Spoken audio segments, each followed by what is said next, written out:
फैसल अब्बासी हाजिर खिदमत है। मैं इस वक्त मौजूद हूँ डेरा गाजी खान की तहसील तोसा की यूनियन कौंसिल मोरजंगी, मोज़ा है पत्तीखर और काज़मी चौक पर मैं मौजूद हूँ। इससे पहले हमने आपको साउथ पंजाब से अपडेट किया, अब हम आपको तोसा के हालात दिखा रहे हैं। कल हम बस्ती कुकरा में मौजूद थे, आज जो सैलाब से तबाहज़दा बस्तियाँ हैं उससे मुतालिक भी हम आपको बताएंगे। लेकिन ये जनूबी पंजाब के साथ एक अजीब मामला है। अगर आप इंडस हाईवे पे टूवर्ड्स सिंध जाएँ तो ये पूरा खिता राइट साइड पे इसको बलूचिस्तान से कोहे सुलेमान से आने वाली रोदकोइयाँ मारती हैं, वहाँ से सैलाब आता है। और लेफ़्ट साइड से ये दरियाए सिंध है जिसमें तकरीबन आज भी 6 लाख क्यूसिक का ये पानी गुजर रहा है। 6 लाख क्यूसिक का रैला यहाँ से गुजर रहा है और ये एक्चुअल दरिया नहीं है। मैं जिस मकाम पर मौजूद हूँ, मेरे कैमरामैन हारून अगर आपको दिखा सकें, मेरे राइट जानिब ये वो इलाका है जिसको हम मज़ाफ़ाती इलाका कहते हैं और यहाँ पे अब ये पानी आ चुका है। और इस पानी के साथ अगर हारून मज़ीद अपने राइट पे जा सकें, मेरे राइट पे जा सकें, तो वहाँ पे आप ये देखिए कि ये आबादी है और इस आबादी में लोग अभी तक घरों में मुकीम हैं। ये जो मकीन हैं इनका ये कहना है कि अभी तक ख़तरा नहीं है, लेकिन आप देख लीजिए तकरीबन 1 फीट का फासला रह गया है पानी के इस आबादी में दाखिल होने से। लेकिन ये लोग यहाँ बैठे हैं, इसी तरह वो बच्चे भी सामने बैठे हैं, इनके लिए कोई ये ख़तरा महसूस नहीं कर रहे हैं। दूसरी जानिब मेरी जो लेफ़्ट साइड का मंज़र है वो भी मैं आपको दिखाऊँ। अगर आप मेरी लेफ़्ट साइड पर देखिए, मेरे अक़ब में मौजूद ये एक कश्ती है और इस कश्ती को मकामी ज़बान में ये लोग बेड़ी कहते हैं। और ये कुछ लोग हैं जो रेस्क्यू एहलकारों ने वहाँ से निकाले हैं और अब ये यहाँ इस तरफ आ रहे हैं। ये बेड़ी एक बड़ी ट्रेडिशन भी है, मखसूस लकड़ी से ये बनती है। एक बहुत बड़ा इसमें इंजन आप देख रहे हैं, ये नस्ब है और इसके ज़रिए ये लोग यहाँ से ट्रांसपोर्टेशन इनकी होती है, नकलो हरकत करते हैं। अच्छा, एक और बात मैं आपको बताऊँ, ये जिस सड़क पर मैं मौजूद हूँ, ये पत्तीखर के मौज़े में, ये पीछे 13 किलोमीटर बाद लैया आ जाता है और ये दरियाए सिंध सारा लैया का भी यही मंजर है कि ये सारे का सारा जो दरियाए सिंध है इसी तरह उसने भी मज़ाफ़ाती इलाकों को डबो रखा है। अभी जो बड़ा पेट है दरियाए सिंध का वो इससे पीछे है। हम कोशिश करेंगे कि वहाँ तक किसी तरह पहुँच सकें, लेकिन इसके लिए हम पैदल नहीं जा सकते हैं, हमें सहारा लेना पड़ेगा कश्तियों का। और हम रेस्क्यू 1112 की जो एक्टिविटीज़ हैं मैं उस पर भी बात करूंगा। रेस्क्यू का प्रोसेस तो मुकम्मल हो चुका है, लेकिन ये सैलाब की प्रेडिक्शन के बायस जो रेस्क्यू के मुख्तलिफ फेजेज़ हैं, मैं चाहूँगा कि तोसा के अंदर जो रेस्क्यू एक्टिविटीज़ हुई हैं वो क्या हुई हैं। क्योंकि यहाँ पे जब मैं आया बनिस्बत डीजी खान, बनिस्बत राजनपुर, यहाँ रेस्क्यू की एम्बुलेंसेज, रेस्क्यू की बोट्स निस्बतन मुझे कम देखने को मिली। शायद ये भी एक वजह हो सकती है कि लोगों को रेस्क्यू कर लिया गया था। रेस्क्यू एंड रिलीफ से मुतालिक मैं आपको बताऊंगा, मोस्ट इंपॉर्टेंट, कल मरियम नवाज साहिबा यहाँ आई थी। कुछ लोग नाला थे कि मरियम साहिबा आई, उन्होंने बात नहीं की, सिक्योरिटी वजूहात बताई गई इसलिए वो जल्दी चली गई। लेकिन मैं ये जानना चाहूँगा यहाँ के मकामी लोगों से और जो मुंतज़िमीन थे जलसे के कि आखिर ऐसा क्या हुआ। बहरहाल वो देखिए आप हारून अगर आप दिखा सकें कि ये लोग ये दरिया में से सफ़र करके आ रहे हैं, ये अपना सामान अपने सर पे बांधे हुए और तकरीबन इनके चेहरे बाहर हैं, बाकी ये डूबे हुए हैं और ये दरिया में से सफ़र करके आ रहे हैं। इसी तरह मैं अपने अक़ब में आपको दिखाऊं तो ये जो सड़क है, ये जो लैया को जाती है, लैया यहाँ से 13 किलोमीटर है, ये सड़क दरिया के अंदर है और ये सड़क मौजूद है। मैं इसी सड़क पे खड़ा हूँ, मेरे से चंद मीटर के फासले पे ये सड़क डूब चुकी है और इसका वो बंद भी टूट चुका है। बहरहाल अब हम बोट के ज़रिए एक और इसका राउंड अप लेंगे, फिर हम आपको अपडेट करते हैं। मेरे साथ आइए। मैं बोट पर बैठने को तैयार हूँ, लेकिन उससे पहले मैं आपको एक बड़ी इंटरेस्टिंग बात बताने जा रहा हूँ। मेरे अक़ब में देखिए ये लोग हैं और ये ड्रम जो इन साहब के हाथ में है, ये इन्होंने जुगाड़ के तौर पर इस्तेमाल किया है ताकि इनको फ्लोट करता रहे। जिस तरह अमूमी तौर पर आपने देखा कि लोग पानी में तैरते हैं और वो टायर ट्यूब का इस्तेमाल करते हैं उसमें हवा भर के, ये लोग इस ड्रम को इस तरह इन्होंने इस्तेमाल किया और ये तभी इतना स्मूथली यहाँ से आ रहे थे। इन लोगों से बात करते हैं, ये कहाँ से आए हैं और इनके घर किधर हैं। कहाँ से आए जी आप? बेटी जो ऐसे भाई, बेटी जो माल दो वापसी करने पे हैं। अच्छा, ये तो माल तरा के तो घर किधर है? घर इत्थे दरिया दे विच नाल तुसी गाने भी सुन रहे हो? मोबाइल चल रहा है भाई। अच्छा, नाल दरिया च गाने भी सुनते आए हो? ना गाने नहीं, वो काल आंदी पई है। बड़े दुखी गाने लाए ने तुसी। हां क्या ते घर किथे सी तुहाडा? घर घर साडा ਇਹ ਕਿ ਇੱਥੇ ਕੱਚੇ ਦੇ ਵਿੱਚ। ਕੱਚੇ ਦੇ ਵਿੱਚ ਦਰਿਆ ਦੀ ਹੱਦ ਦੇ ਵਿੱਚ ਖੜਾ ਹੈ ਅੱਛਾ ਯਾ ਤੇ ਉਹ ਫਿਰ ਉਸ ਤੋਂ ਬਾਅਦ ਕੀ ਕਹਿੰਦੇ ਹੈ ਘਰ ਬਾਕੀ ਹੈ ਜਾਂ ਸਲਾਮਤ ਹੈ ਜਾਂ ਡੁੱਬ ਗਿਆ ਇਹ ਟਾਈਮ ਸਲਾਮਤ ਹੈ ਅੱਛਾ हाँ बाल बच्चे इनते कट रहे जैसे माल इतना बधी पे वो मर्दन उडो वाला इनते को बाल बच्चे ने भाई इडे आंद बंदे सारी ਅੱਛਾ जय जी ਤੇ ਤੁਸੀਂ ਹਰ ਸੀਜ਼ਨ ਜਾਂਦੇ ਹੋ ਜਾਂ ਇਸ ਦਫਾ ਹੀ ਜ਼ਿਆਦਾ ਪਾਣੀ इस दफा आगे कटाने आगे तो सरकार बैठ रहे हैं ठीक है ये जी ये यहाँ पे अंदाज़े ज़िंदगी और ये जरा ये ड्रम दिखाएं ये जुगाड़ है ये फ्लोट के तौर पे इन्होंने इस्तेमाल किया और इसके सहारे ये दरिया अबूर करके आए हैं कह रहे नहीं हाउ अब ये मज़ीद आबादियाँ और इसके साथ कितनी आबादियाँ हैं जो पत्ती घर की हैं जो यहाँ पे डूबी हुई हैं उनकी तरफ बढ़ते हैं रेस्क्यू 1112 से हमने रिक्वेस्ट की और अब बोट पे हम सवार होने लगे और तौसा में ये पहली बोट है जिसमें मैं दरिया में जा रहा हूँ इससे पहले राजनपुर में और बाकी इलाकों में हमें बोट के अलावा कोई चारा नहीं था आबादियों तक जाने के लिए आइए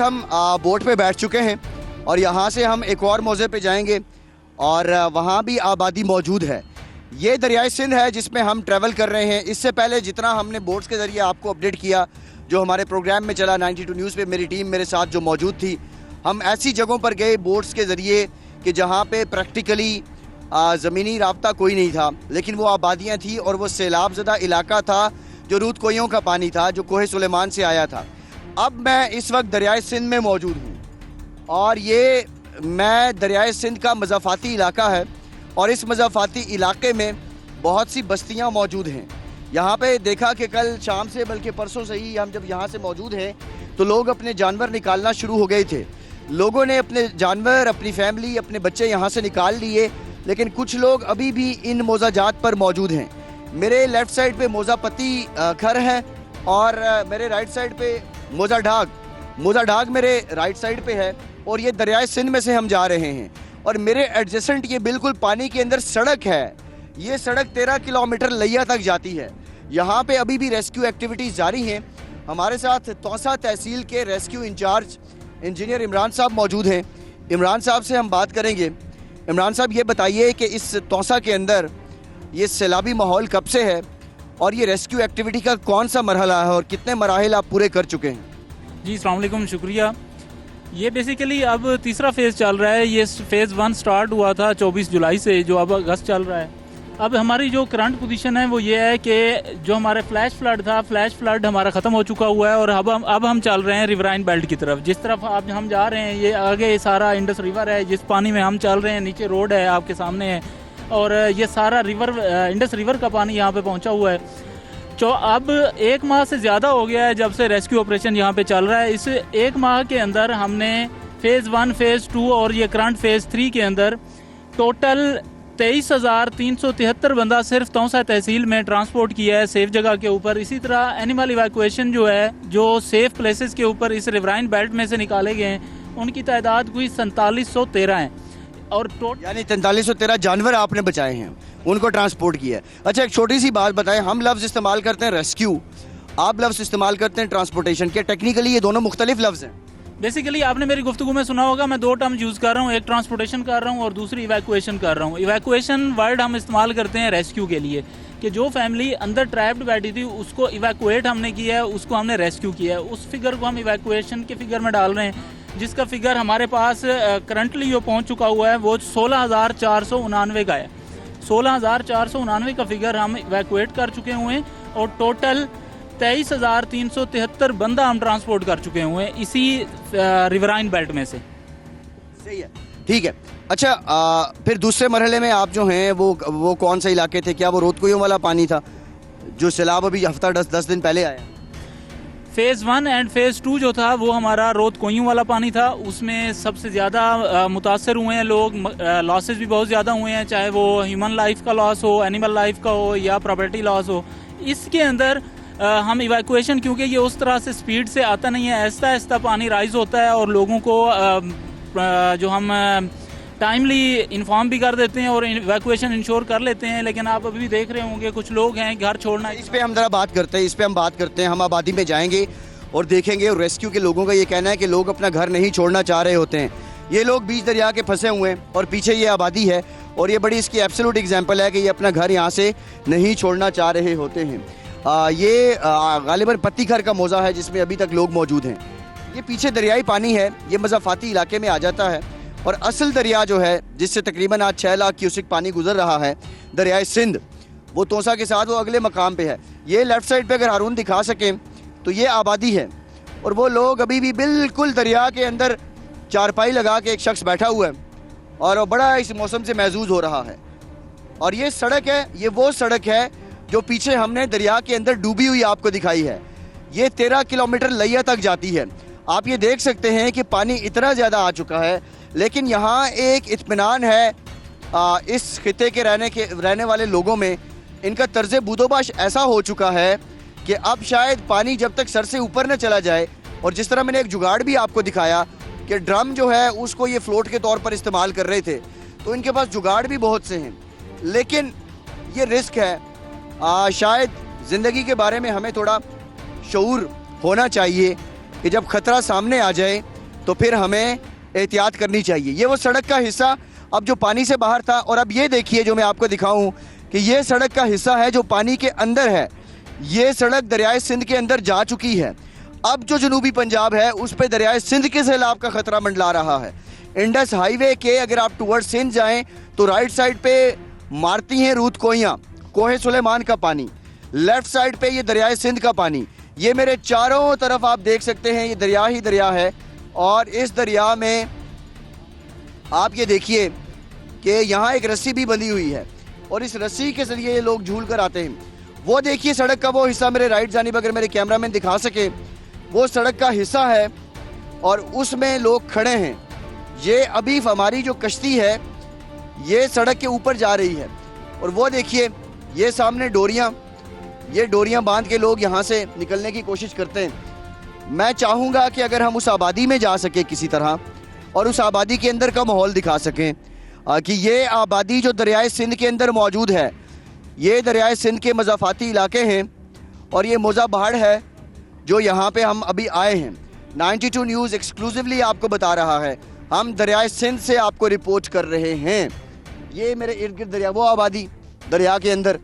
अब ये लोग इस इत्मीनान में हैं कि पानी जब चढ़ेगा तो हम निकल जाएंगे, लेकिन बाज़-औक़ात पानी एकदम इतना ज़्यादा आ जाता है कि मुश्किल हो जाता है, दुश्वार हो जाता है। जी, मैं इस वक्त दरियाए सिंध के अंदर मौजूद हूँ और ये दरियाए सिंध का मौज़ा है, दरियाए सिंध के साथ मुल्हिका मौज़ा है। ये पत्तीखर इसको कहते हैं और इसकी जानिब एक और मौज़ा है। और इंटरेस्टिंगली मैं आपको बताऊं कि ये सड़क है जो दरिया के अंदर डूबी हुई है। ये सड़क दरिया के अंदर डूबी है और अभी ये हमारे रेस्क्यू एहलकार हैं, ये यहाँ मौजूद हैं और ये आप इनका हुलिया देख सकते हैं, ये पानी के बीच में थे। लेकिन एक इंटरेस्टिंग बात मैं आपको बताऊँ, मेरे अकब में देखिए एक झोंपड़ी है दरिया के अंदर और उस झोंपड़ी के बीच वो शख्स मौजूद है।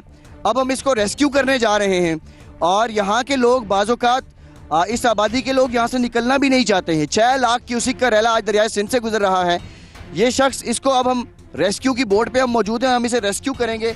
और इस झोंपड़ी में आप देख सकते हैं दरिया के बीच में वो झोंपड़ी लगाए, चारपाई बिछाए, बहुत इत्मीनान के साथ दुनिया और माफिया के गमों से आज़ाद ये शख्स बैठा है। आइए चलते हैं, इसको रेस्क्यू करने की कोशिश करते हैं, मेरे साथ आइए।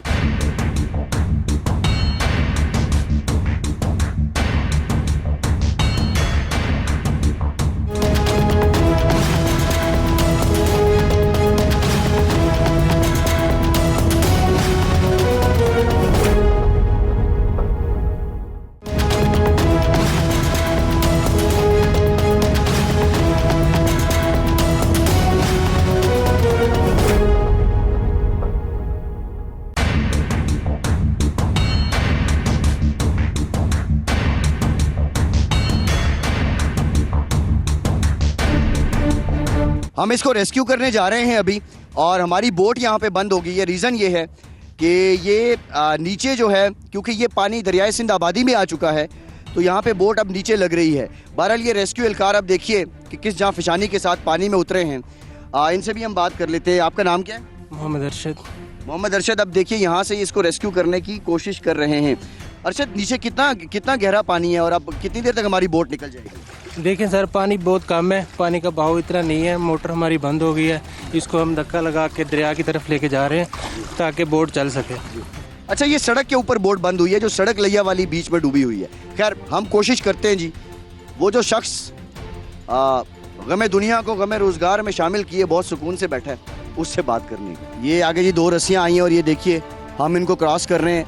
Rescue operation is not an easy job और ये मेरे मुंह पे भी आगे बड़े ज़ोर से लगी है। खैर एनी हाउ, एक और रस्सी है हारून, अगर आप दिखा सकें।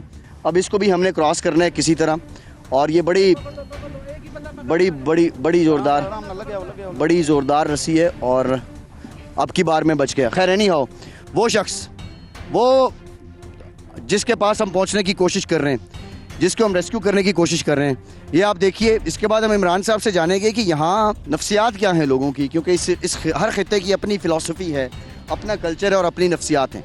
एक्सक्लूसिवली हम आपको ये बता रहे हैं। और ये शख्स देखिए, ये बीच दरिया के बैठा है और कोई यहाँ पे इसको देखिए। ये आ गए जी, हम इन साहब के पास आ गए और इनसे हम जानने की कोशिश करेंगे किधर बैठे हुए हैं। तो आप खुद अभी खतरे में नहीं है, यहाँ ये बीच दरिया में बैठे, पानी आ जाए क्या करेंगे?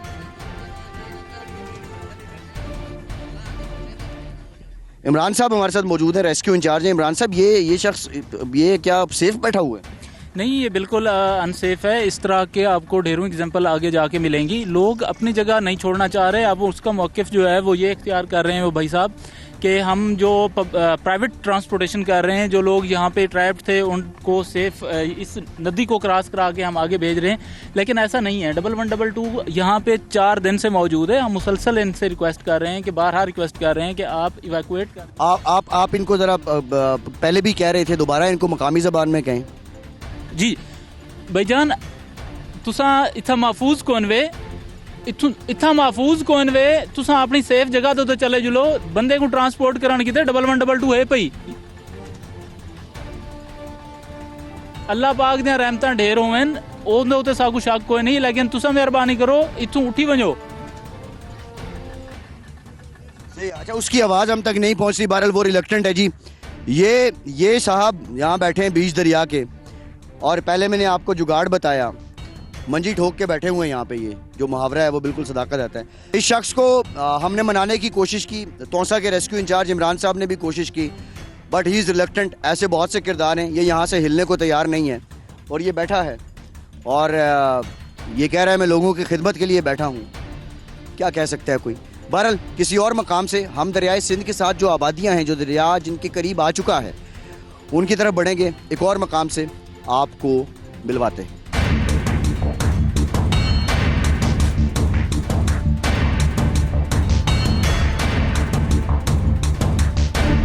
हम आबादी में अभी जाना चाह रहे हैं, लेकिन अभी हम आबादी में नहीं जा सकेंगे। यहाँ पे लोग मौजूद हैं, इनको यहाँ से इवैक्यूएट करना है, इनको यहाँ से बचाना बहुत ज़रूरी है।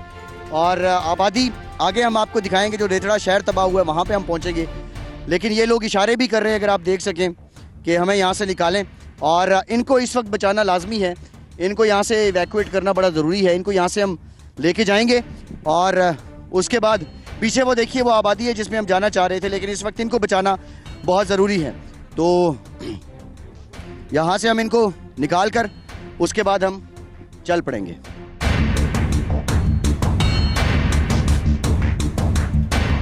इन लोगों को हमने रेस्क्यू किया और हम वापस अभी उस मकाम पे जा रहे हैं, काज़मी चौक पे, जहाँ पे अब ये बोट स्टेशन है, जहाँ ये लोगों को पहुँचा रहे हैं। इन बस्तियों के लोग फिर आगे निकल जाते हैं, जहाँ इनके अजीज़ों क़रीब है वहाँ ये पनाह लेते हैं। इसके अलावा ये सुनने में आ रहा है कि सरकारी स्कूल जो हैं, सरकारी इमारतों में भी इनके रहने की जगह बनाई गई है। इमरान साहब से हम आखिरी कमेंट लेते हैं। इमरान साहब, जाना तो हमने आबादी में था, लेकिन अब ये रेस्क्यू ऑपरेशन में बदल गया। खैर, लोगों की जान ज़्यादा कीमती थी। इम्पॉर्टेंट बात यह है कि कैजुअलिटीज़ अब तक इन तीनों मराहिल में कितनी हो चुकी हैं? जी, टोटल कैजुअलिटीज़ इन तीनों मराहिल में हो गई हैं कुछ 17। जो फेज़ 1 था उसमें कैजुअलिटीज़ ज़्यादा हुई हैं। उसकी वजह ये थी कि वो फ्लैश फ्लड था, लोग उसके लिए प्रिपेयर्ड नहीं थे, और एकदम पानी आया है तो लोग बस बच्चे ही संभालते रह गए, उसके अलावा नहीं संभाल पाए। फेज़ 2 में ये हुआ है कि शुक्र अल्लाह का कि आवाम भी अलर्ट थी, अवेयर थी, हम भी एक्टिव थे, ज़्यादा थे, पहले से ज़्यादा प्रिपेयर्ड थे, जिसकी वजह से हमने इस सेकंड फेज़ और थर्ड फेज़ में कैजुअलिटीज़ का नंबर जो है ना बहुत कम देखा है, जो कि 9 है। इमरान साहब, इंजीनियर इमरान साहब हमारे साथ मौजूद थे। ये रेस्क्यू इंचार्ज हैं तहसील तौसा के। ये दरियाए सिंध का पानी दाखिल तो हो चुका है, खदशा तो है, अल्हम्दुलिल्लाह अभी तक इसकी तबाही बहुत बड़े पैमाने पर नहीं है। लेकिन रोदकोई के पानी ने जो तबाही मचाई और रेतड़ा के मकाम को कैसे मुतासर किया, ये आपको वहाँ से चल के रिपोर्ट करते हैं। हमारे साथ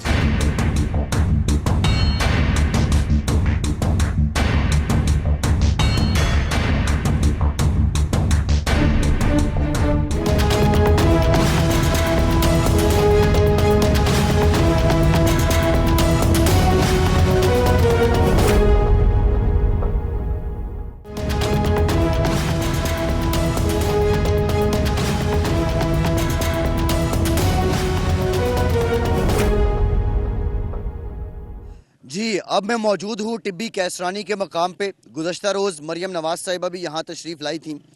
पहले वो यहाँ आई थी, फिर उसके बाद वो नाड़ी में गई थी। और मैं इस बस्ती का मंज़र आपको दिखाऊं कि ये बस्ती किस तरह तबाह हुई है बारिश के पानी से। मेरे अक़ब में आप देखिए, ये वो मकानात हैं जब पानी आया तो ये बहा के ले गया। और ये कच्चे मकान नहीं हैं, बल्कि ये ईंटों के मकान हैं। इस इलाके में ईंटों के और सीमेंट के मकान, कंक्रीट के मकान, पक्के मकान तस्वुर किए जाते हैं। आप ये देख सकते हैं कि मेरे अक़ब में ये मकान है, ये बाहर उसका वॉशरूम था और ये इसके सामने अभी भी यहाँ पर पानी मौजूद है। पानी आप देखिए कि खड़ा है। ये पानी ज़्यादा हो तो इसमें कश्तियाँ चल सकती हैं, कश्तियों की मदद से ये लोग अपने घरों में जा सकते हैं, लेकिन इस पानी में से अब इन्हें गुजर के जाना पड़ता है। टिब्बा कैसरानी में हम पहुँचे हैं। बस्ती के अंदर हम जा रहे थे कि यहाँ हमने देखा कि इमदाद तकसीम हो रही है। यहाँ जब इमदाद तकसीम होती है तो उस वक्त यहाँ क्या हालात होते हैं। और एक बहुत बड़ी बात यह है कि वो लोग जो डिज़र्विंग हैं वो अक्सर रह जाते हैं और वो लोग जिनके नुकसानात नहीं हुए वो इमदाद ज़्यादा ले जाते हैं। मेरे साथ आइए, पहले तो हम देखते हैं कि गाड़ी के अंदर अब वो कौन सी आइटम्स हैं जो ये लोग तकसीम कर रहे हैं और यहाँ जो इमदाद लेने वाले हैं उनके क्या तासुरात हैं, इस पर बात करेंगे। ये आप मेरे अक़ब में देखिए कि लोगों का यहाँ पे जमे गफ़ीर है और लोग यहाँ लगे हुए हैं। ये कोशिश करते हैं जो लोग इमदाद तकसीम कर रहे हैं कि किसी तरह इनकी कतार बनवाई जाए, लेकिन ये लोग लाइन में लगना गवारा नहीं करते। अगर हारून आपको दिखा सकें ये इमदाद तकसीम करने का जो मंजर है, यहाँ पे रस बहुत ज़्यादा है, उसके बाद चने हैं, चीनी है और ये पैकेट्स ये लोग तकसीम कर रहे हैं। यहाँ पे ये इन लोगों की खिदमत के लिए काम जारी है। भाई आप बताएंगे ये आप किसकी तरफ से आए हैं, कहाँ से आए हैं? सर हम कोई 20-25 दोस्तों ने मिलकर ये राशन बनाया है और हम मुल्तान से आए हैं। अच्छा, तो अभी कितनी जगहों पे तकसीम कर चुके हैं? ये हम तकरीबन कोई 200-250 राशन लाए थे और साथ पानी वगैरह चावल वगैरह भी थे, वो तकसीम कर रहे हैं। और ये टिब्बी कैसरानी बस्ती है। इमदाद का मंजर मैंने आपको दिखाया। सबसे पहले जो लोग इमदाद के लिए तौसा में आ रहे हैं, मैं उनको ये बता दूं कि जो बाकी जनूबी पंजाब के इलाके हैं, राजनपुर है, फाजलपुर है, रुझान है, वहाँ इमदाद की ज़्यादा ज़रूरत है। यहाँ जो रिलीफ एक्टिविटी है, लोगों के पास राशन मौजूद है।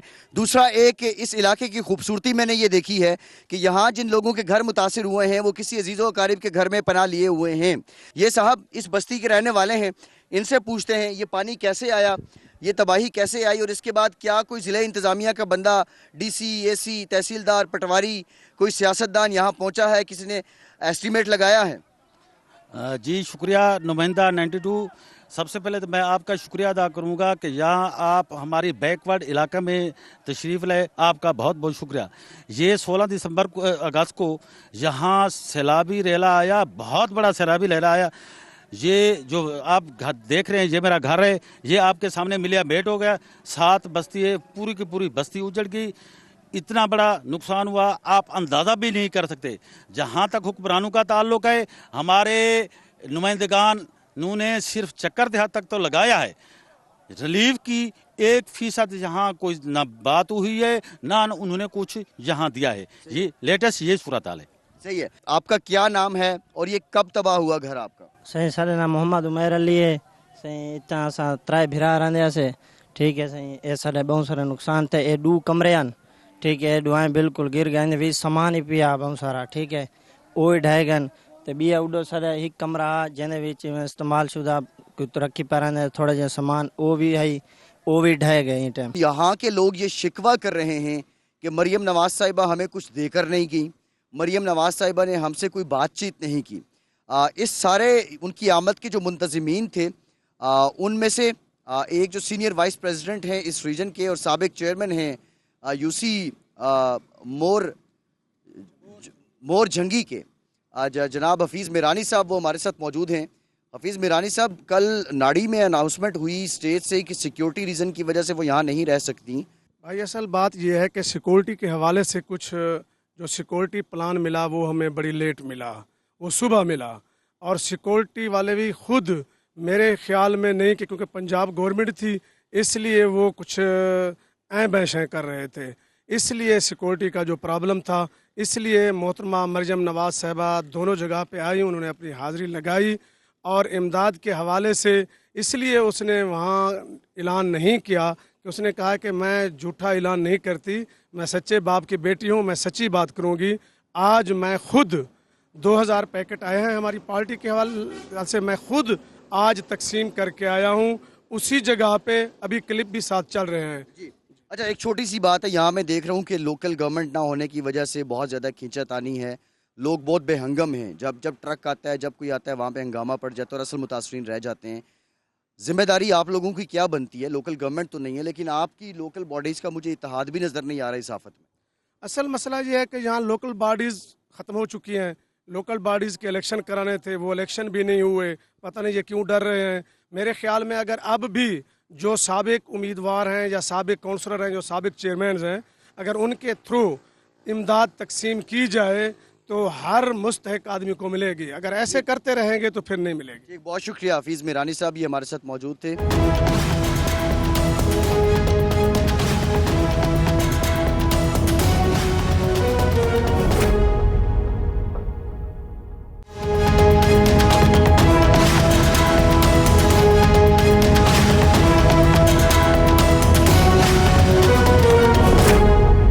ब्रेक के बाद एक बार फिर से आपको खुशामदीद कहेंगे। स्टूडियोज़ में हमें ज्वाइन कर रहे हैं ग्रुप एडिटर 92 न्यूज़ इरशाद अहमद आरिफ साहब।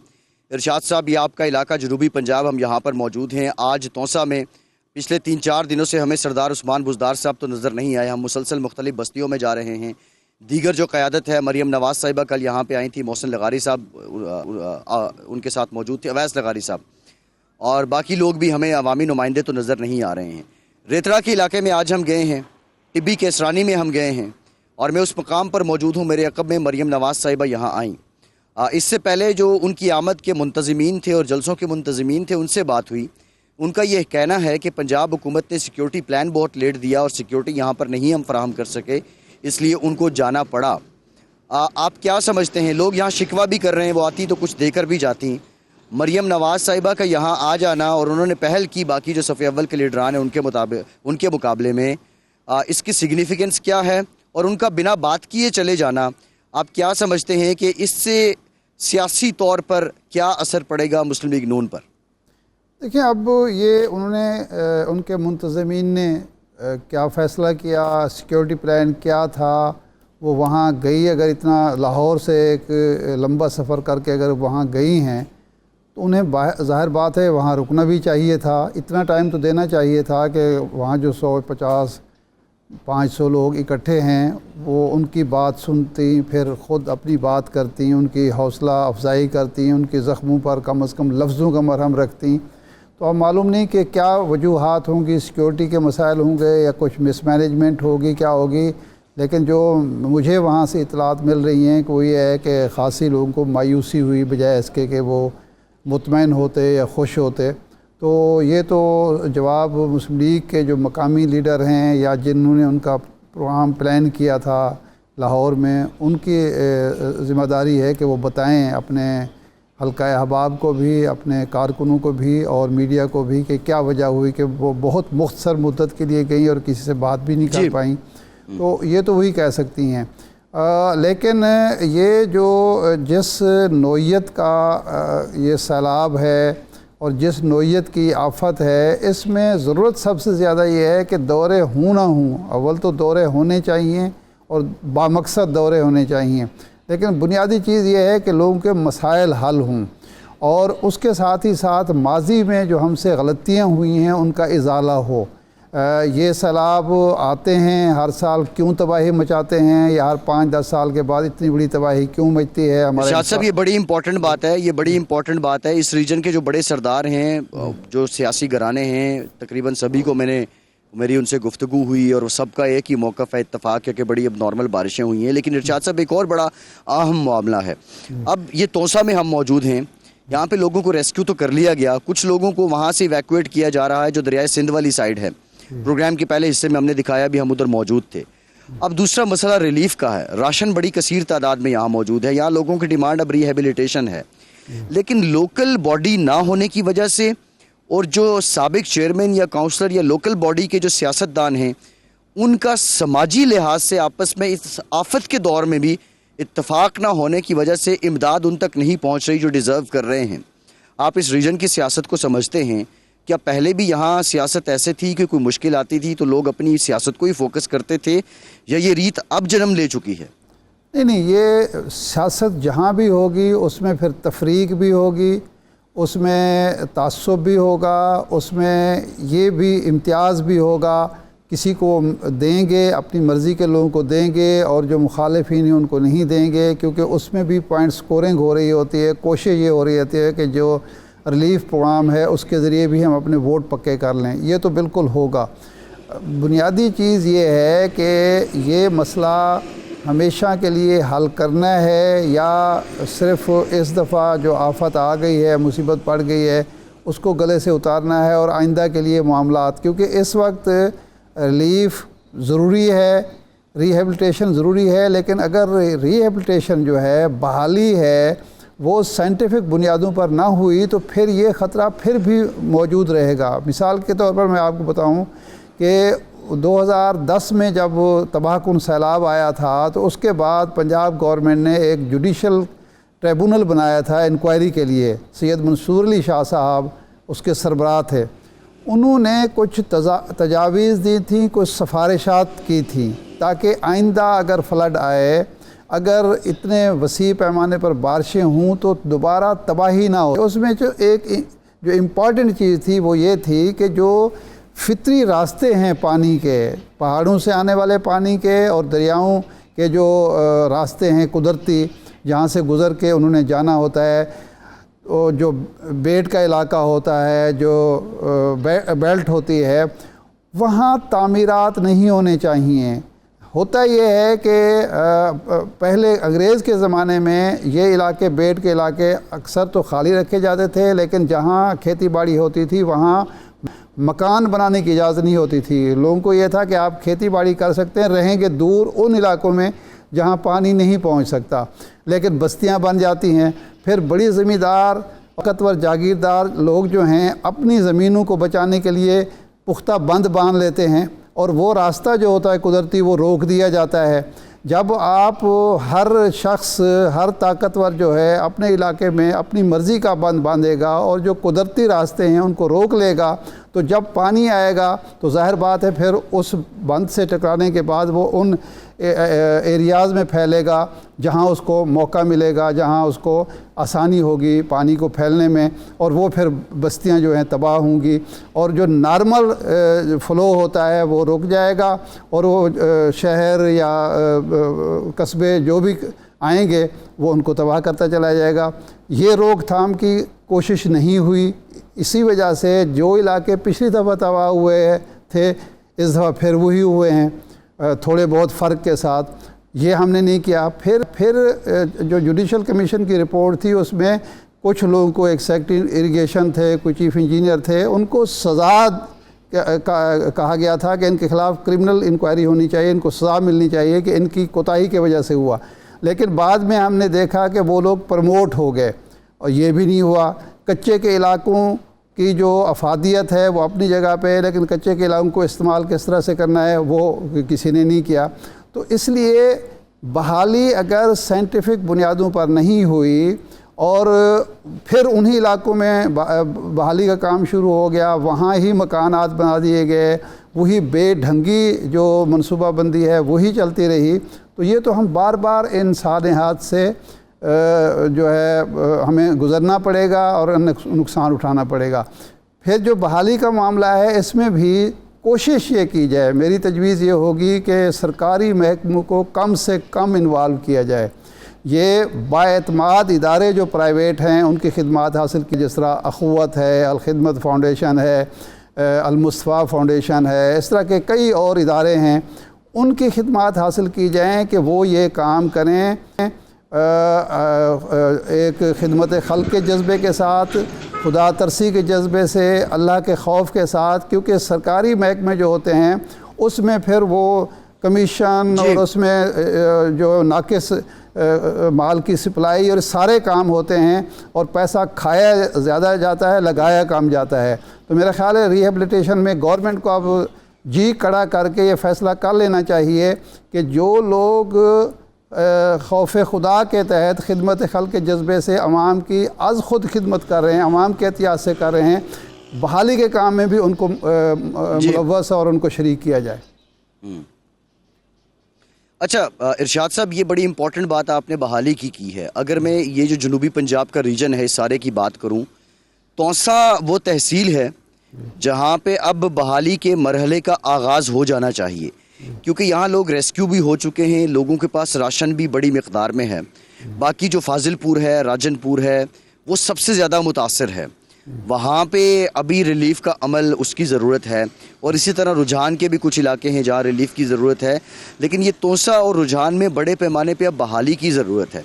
जो तामीरात हैं, एक बॉडी बनी थी एरा, उसने जो ज़लज़ला ज़दा इलाका था उसमें स्ट्रक्चर बदल दिया था, लोगों को गाइड किया था, और वो जो रिहेबिलिटेशन के पैसे आते थे वो उस वक्त तक नहीं देते थे जब तक मुताल्लिका इंजीनियर उस स्ट्रक्चर को अप्रूव नहीं कर देता था, वरना लोग पैसे लेकर नाकिस कंस्ट्रक्शन करते थे। उसके बाद एक रिवायत बन गई उस इलाके में कि अब कंस्ट्रक्शन मयारी होती है, और उसके बाद से भी ज़लज़ले आते हैं। अब ये सैलाब ज़दा इलाका है, आज भी हम दरियाए सिंध पे से 6 लाख क्यूसिक का रैला वहाँ से गुजर रहा है। आज जो मकाम मज़ाफ़ाती इलाके उनमें पानी आ चुका है। तो इसमें आपकी तरफ से आप क्या समझते हैं, रिहेबिलिटेशन में, तामीरात के शोबे में किस तरह की खिदमात हासिल करनी चाहिए, और इस इलाके का कल्चर क्या है? क्या हुकूमत अगर कोई गाइडलाइंस देती है तो ये लोग मानेंगे? नहीं, बिल्कुल क्यों नहीं मानेंगे। पहली बात तो ये है कि जब भी ये प्लान बनाया जाए उसमें महंगा स्ट्रक्चर बनाने की ज़रूरत नहीं है। यहाँ पे लोगों का एक सवाल और भी है।